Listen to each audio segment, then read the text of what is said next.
Hi, I'm Laura, Omniyogagirl, and I've had a few requests to do a video on how to press up from headstand into pincha or a forearm stand. So it's something that I worked on because kicking up to stuff kind of freaks me out, and I was looking for a more controlled way to feel what it was like to hold pincha and to work on that strength and the alignment and everything. So it did take me a while to be able to develop the shoulder strength to be able to push my head up from headstand. So I would say if that's an issue, just kind of keep working on the steps until one day your head does push up. It doesn't take too long to build that shoulder strength if you already have a good headstand practice. So at the moment I still need to use the wall in order to check my balance as I'm pushing up.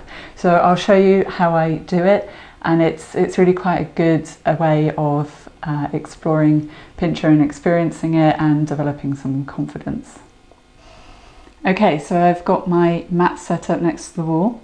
First thing you want to do is to kind of measure your distance that you're going to come up into headstand from. So for me, kind of an lower arm's length works pretty well.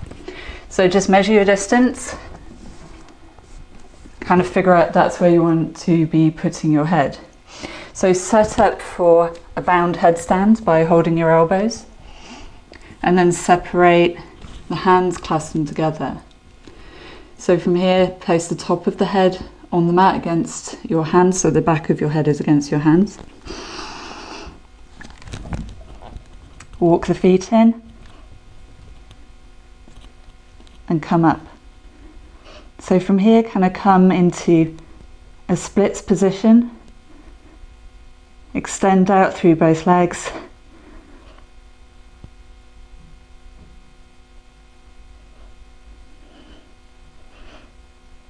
until you find the wall.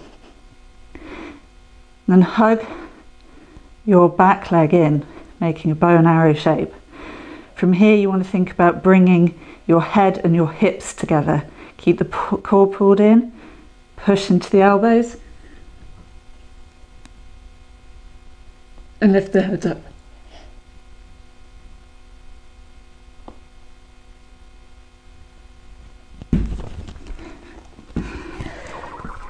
So it takes a bit of guts at first to be able to push really firmly into the arms.